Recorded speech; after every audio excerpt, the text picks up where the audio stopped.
চলুন ফিরে যাই আমাদের আজকের অতিথি কণ্ঠশিল্পী ইউসুফ আহমেদ খানের কাছে। আবার ফিরে এলাম আপনার কাছে। গানের মানুষ, গান নিয়ে তো সবসময় ব্যস্ত থাকেন, কিন্তু অবসরটা যখন পান তখন কি করেন? দুটো কাজ করা হয়। সেটা হচ্ছে হয় ঘুরতে যাওয়া হয়, কারণ আমি ভীষণ ঘুরতে যেতে ভালোবাসি, মানে একটু ঢাকা থেকে বের হতে চাই আর কি সবসময়। আর সাথে চেষ্টা করি, আমার একটা পুরনো ক্যামেরা আছে, সেই ক্যামেরা দিয়ে কিছু মুহূর্ত ধরে রাখার চেষ্টা করি আর কি। মানে সেটা একটা শৌখিনতা বলা যেতে পারে, শৌখিনতা বা শেখার চেষ্টা। আমার ছবি তুলতে বা ভিডিও করতে বা সিনেমাটোগ্রাফি বা ফটোগ্রাফি, এই দুইটার পেছনে ভীষণ ভীষণ ভীষণ উৎসাহ কাজ করে। যে একটা ছবি যখন একটা স্টিল পিকচার অনেক কথা বলে, তো এই জিনিসটা আমাকে ভীষণ নাড়া দেয়। এবং আমি অবশ্যই দেশের প্রখ্যাত আলোকচিত্রী যারা আছেন তাদেরকে শ্রদ্ধা জানিয়ে বলতে চাই, এটা ওনাদের দেখে দেখে বা ইন্টারন্যাশনালি যারা ইউটিউবিং করেছেন সিনেমাটোগ্রাফি ফটোগ্রাফি নিয়ে, তাদেরকে দেখেও আমি অনেক ইন্সপায়ার্ড। তো সেই জায়গা থেকে বাংলাদেশের মাজেদ চৌধুরী ভাই আছেন, যার ছবি আমাকে ভীষণভাবে অনুপ্রাণিত করেছে, এবং উনিও আমাকে অনেক প্রতিনিয়ত এই ছোট ছোট করে কিছু কিছু জিনিস বোঝান, শেখান। পার্বত রায়হান আমার ফার্স্ট সিনেমাটোগ্রাফার যিনি ছিলেন আমার কাজের, পার্বত ভাই, এবং এখন যে কাজ করছে রেগুলার রাফি, তৌহিদুল ইসলাম রাফি। তো এদেরকে দেখে দেখে এবং ওদের সাথে চলে চলে আমার অনেক কিছু শেখা হয়েছে, এবং মোটিভেশনটাও কাজ করে। সব শিল্পের মধ্যে কিন্তু একটা যোগাযোগ থাকে, যেমন বলছিলেন আপনি ছবি তোলা, এটা আপনার একটা শৌখিনতা, আবার গান গাওয়া সেটাও আর এক রকম শিল্প। তো যদি আপনার কাছে জানতে চাই যে এই দুটো শিল্পকে যদি এক করে দেখতে হয় বা যোগাযোগটা বলতে বলা হয়, যে কোথায় আসলে কানেক্ট করে? ভেতর ভেতর ভয় পাচ্ছি যে আমি আসলে যেহেতু যেই জিনিসটা সম্পর্কে খুব বেশি জানি না বা কিছুই জানি না, সেই জিনিসটাকে নিয়ে এভাবে এত সুন্দর করে গুছিয়ে উত্তরটা কিভাবে দিব। তো সেই জায়গা থেকে এটুকুই বলবো যে প্রত্যেকটা শিল্পের বহিঃপ্রকাশটা মানুষকে আনন্দ দেয় বা যে কোনো একটা অনুভূতির সাক্ষী করে রাখে। হয় যে কোনো একটা ছবি দেখে বা গান শুনে মানুষের মন নরম হয়ে যাবে, কখনো উদ্বেলিত হবে, কখনো কখনো উৎসাহিত করবে লাইফের প্রতি, কখনো কখনো টানবে যে এই জায়গাটাতে আমিও যাব। তো আমি বিশ্বাস করি এটা গানও করে, ছবিও করে, চলচ্চিত্র তো অবশ্যই করে, যেটিতে মাধ্যমে। হ্যাঁ, তো আমি মনে করি এই হয়তো এই সুতোটা যেটা আমরা দেখতে পাচ্ছি না কিন্তু অনুভব করতে পারছি, হয় না কিছু জিনিস যে আমরা ধরতে পারছি না, ইনট্যাঞ্জিবল থিংস, হ্যাঁ, যেটা আমরা ধরতে পারছি না কিন্তু সেই জিনিসটা ঠিকই আমাদেরকে টেনে নিচ্ছে, অনুভব করতে পারছি। এবং এটাই কিন্তু শিল্পের সবথেকে বড় একটা শক্তিশালী জায়গা, যে শিল্প কথা বলে। আমি আমার ভাবনাটা যেভাবে ভাবছি আমি শিল্পের মাধ্যমে প্রকাশ করছি, এবং অপরপক্ষের মানুষ সেই কথাগুলো বুঝতে পারছে বা অনুভব করতে পারছে, উপলব্ধি জায়গাটা পরিষ্কার হয়। গান নিয়ে এখন কি কাজ করা হচ্ছে?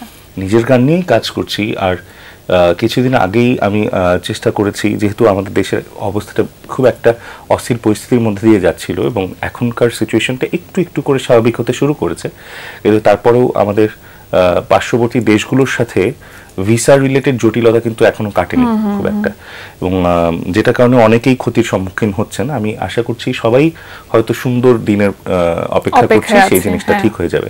শুভমিতাদির সাথে আমার একটি কাজ একেবারে শুধুমাত্র ভয়েসটা নেওয়া বাকি আছে।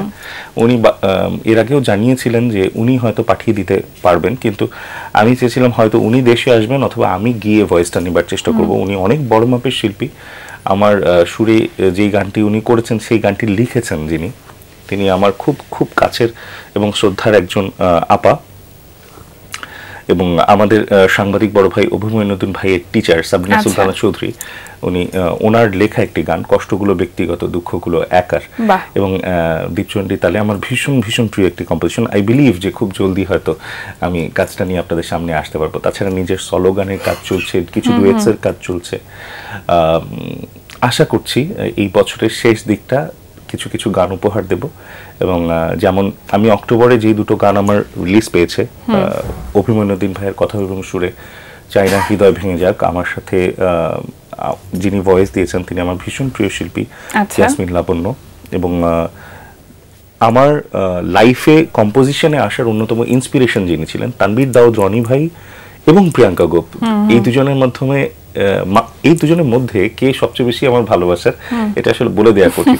তো রনি ভাই এবং প্রিয়াঙ্কাদির কণ্ঠে আমার কম্পোজিশন একটি গান এসছে, যেটি লিখেছেন শাখাওয়াত হোসেন মারুফ ভাই। আচ্ছা, ওটা হচ্ছে এখনো তো তুমি আছো, কাজল পথে চোখের তারায়। এই গানটিও সবাইকে ভীষণ ভীষণ নাড়া দিয়েছে যারা সঙ্গীত প্রেমী। এবং রনি ভাই বেসিক্যালি মিউজিক অ্যারেঞ্জমেন্ট নিয়ে যতটুকু আমরা স্টুডিওর মানুষরা চিনি বা ব্যান্ড পারফর্মার হিসেবে যারা আমরা তরুণরা, অবশ্যই তরুণরা বলছি, কারণ আছে, কারণ পার্থিব ব্যান্ড এবং মেঘদল ব্যান্ড, এই দুটি ব্যান্ডের সাথে, এমনকি আরেকটা ব্যান্ডের সাথে সম্ভবত মোটামুটি 3টা ব্যান্ডের সাথে তিনি ভীষণভাবে সম্পৃক্ত, যদি আমি ভুল না বলে থাকি। এবং এই মানুষটার সলো ভোকালিস্ট হিসেবে আমরা পাইনি, আমাদের যারা সিনিয়র বা আমাদের অভিভাবক তুল্য যারা আছেন তারা কিন্তু ইন্ডাস্ট্রিতে সেই সময় পেয়েছেন, যেটা আমাদের সময় আসতে আসতে আমরা তাকে পাইনি। তিনি একটি বেসরকারি ব্যাংকে একটা বড় পদে রয়েছেন, যেটা কারণে সময়টা দেয়া, ব্যান্ডের প্র্যাকটিসের পাশাপাশি সলো পারফরমেন্সের সময় দেওয়া ডিফিকাল্ট হয়ে যায়। ওনাকে আমি মোটামুটি হাতে পায়ে ধরে রিকোয়েস্ট করেই এই কাজটা কারণ তার কারণে আমার কম্পোজিশনে আসা। বেশ কিছু কাজের কথা তো শুনলাম, এখন একটি গান শুনি। চেষ্টা করছি। নিউলি রিলিজড খুব শ্রদ্ধার এবং ভালোবাসার বড় ভাই অভিমন্যুদ্দিন ভাইয়ের কথা এবং সুর করা, মিউজিক করেছে আমার বন্ধু প্রতিষ্ঠান, মিউজিক অ্যারেঞ্জমেন্টে ছিল সাউন্ড হ্যাকার, আমার ডিরেকশনেই তারা মিউজিকের কাজ করেছে। চেষ্টা করছি। চাই না হৃদয় ভেঙে যাক, হয়ে যাক পুড়ে পুড়ে ছাই, যেভাবেই হোক যেমন করে তোমাকে পাশে পাশে চাই, চাই না হৃদয় ভেঙে যাক, হয়ে যাক পুড়ে পুড়ে ছাই, জানি না কোন খেয়ালে আছো তুমি আমাকে ভুলে, বলো না কোন অভিমানে সেই তুমি কাঁদো গোপনে, চাইলেই পারো তুমি আমাকে বোঝাতে, অনুরোধ বুঝে নাও আমাকে, চাই না হৃদয় ভেঙে যাক, হয়ে যাক পুড়ে পুড়ে ছাই। বাহ, গানের কথাটা এত সুন্দর, ভীষণ ভালো লাগলো। অনেক ধন্যবাদ। আর আপনার গায়কই তো অনবদ্য।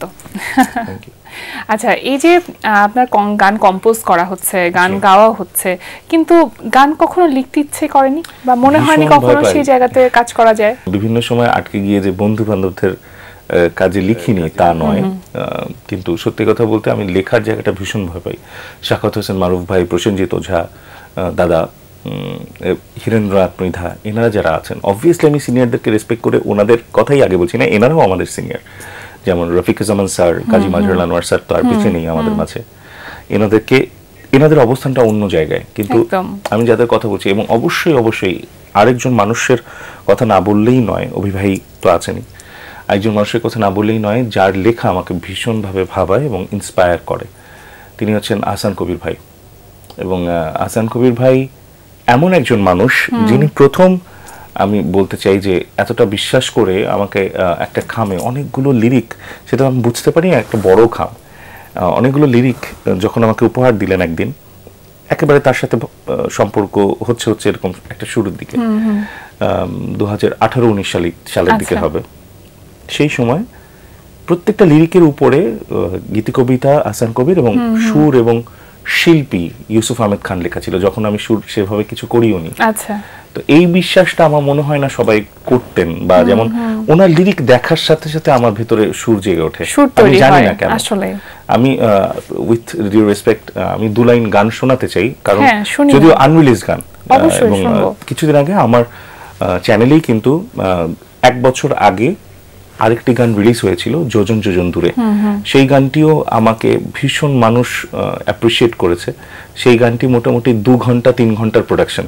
ওনার লেখা এরকম যে যেগুলো ইউজুয়াল না, এখন শুধুই চালাকির চাল, বিশ্বাসী মাছ জলের নিচেই চেয়েছিল একটু আড়াল, তাকে তুলে নিল যে সে দুধ সাদা বক, রং দেখে কি চেনা যায় কে সেই বিশ্বাসঘাতক। এই যে লিরিক, এটা জেনারেল গানের লিরিক না, না হ্যাঁ এটা কবিতার লাইন, অদ্ভুত এবং খুব গভীর। ওনার লিরিক হয়তো আমাকে দিয়েছে 9:35, আমি অ্যাপ্রক্সিমেট একটা টাইম বলছি, 9:36 আমি ওনাকে ভয়েস মেসেজ পাঠিয়েছি শুট ডান। এটা কিছু কিছু ক্ষেত্রে মারুফ ভাইয়ের ক্ষেত্রে, শাকাত হোসেন মারুফ ভাইয়ের ক্ষেত্রে এরকম হয়েছে যে ওনাদের লিরিক মনে হয় কি যে আমাকে শেখায় যে how to compose and how to go exactly proper lyric. Bangla lyric, Bangla গান সবসময় আজীবন বাণী প্রধান, এবং সেই জায়গাটাতে আমি মনে হয় বাণী এখন শুধু চালাকির চাল, বিশ্বাসী মাছ জলের নিচে চেয়েছিল একটু আড়াল, এখন শুধু চালাকির চাল, বিশ্বাসী মাছ জলের নিচে চেয়েছিল একটু আড়াল, এখন শুধু চালাকির চাল। এটা হচ্ছে গানের মুখ, অন্তরা। তাকে তুলে নিল যে সে দুধ সাদা বক, তাকে তুলে নিল যে সে দুধ সাদা বক, রং দেখে চেনা যায় কি কে সেই বিশ্বাসঘাতক, তবলা কি মনে রাখে আঙুলের ভুল, যে সুর হয়ে গেছে স্মৃতির পুতুল, সে আড়ালেও তোমাকে যে পড়াবে তুমুল। গুনগুন করে শোনালাম without any kind of arrangement. তাহলে ওনার লিরিকের ইনফ্লুয়েন্সটা কতটুকু আমার লাইফে? সামনের দিনগুলোতে কি পরিকল্পনা আছে? ছোটদের নিয়ে কাজ করবার ইচ্ছা, মানে আমি নিজেও ছোট এখনো, যেমন বাবা বা বড় বড় শিল্পী যারা আছেন তাদের নিয়ে কাজ করবার ইচ্ছা আছে। বাবাকে নিয়ে একটা স্পেশাল ঠুমরির প্রোডাকশনের কাজ চলছে, হয়তো বছর শেষেই আমি দিতে পারবো আপনাদের দোয়া থাকলে। মানে আগামী বছর না এই বছর? ডিসেম্বরেই প্রকাশের ইচ্ছে আছে খুব রিসেন্টলি। এটা এজন্য সবার কাছে দোয়া চাইছি আমি, এবং পাশাপাশি বাচ্চাদের নিয়ে, আমার স্টুডেন্টদেরকে নিয়ে এরকম একটা লাইভ শো করবার ইচ্ছে আছে আমার ভেরি সুন। আপনার সমস্ত ইচ্ছে যেন পূরণ হয় সেটাই আমরা প্রত্যাশা করি। অনেক অনেক শুভকামনা রইল। আজকে আমাদের আয়োজনে আসবার জন্য অসংখ্য ধন্যবাদ। সবশেষে আপনার কণ্ঠে আরো একটি গান শুনবো, তবে তার আগে আমি দর্শকদের কাছ থেকে বিদায় নিয়ে আসি। নিশ্চয়ই। প্রিয় দর্শক, এতক্ষণ কথা হচ্ছিল অতিথির সঙ্গে, এবার সময় হলো বিদায় নেবার। আমাদের অনুষ্ঠান সম্পর্কে আপনার যে কোনো মতামত ও পরামর্শ জানাতে লিখুন এই ঠিকানায়। প্রযোজক দিন প্রতিদিন, Bangla vision, note tower, 110 Bir Uttam CR Dutta road, Dhaka 1205। Phone 96320303 আমাদের ইমেইল অ্যাড্রেস dinprotidin@banglavision.tv। গ্রিক দার্শনিক অ্যারিস্টটলের একটি উক্তি বলে বিদায় নেব আজ। তিনি বলেছেন, শিক্ষকের একটি লক্ষণ হলো কোনো চিন্তা গ্রহণ না করেও তা নিয়ে কাজ করা। প্রিয় দর্শক, সবাই ভালো থাকুন, সুস্থ ও সুন্দর থাকুন। আজ সারাদিন সবার জন্য শুভ কল্যাণময় হোক। এবার গান। আমার কোন কুলে আজ ভিড়ল তরি, কিছু অংশ গিয়ে শোনাচ্ছি। আমার ভাটির তরি আবার কেন, ভাটির তরি আবার কেন, ও জান যেতে চাই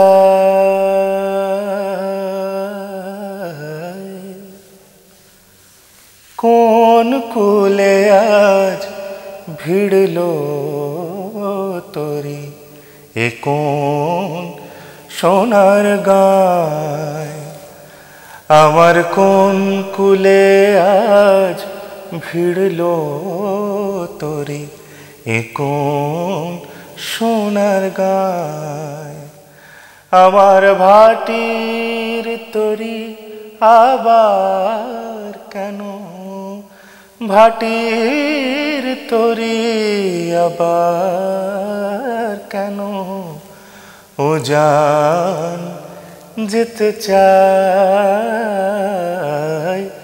কোন কুলে আজ ভিড়ল তরি, এ কোন সোনার গান।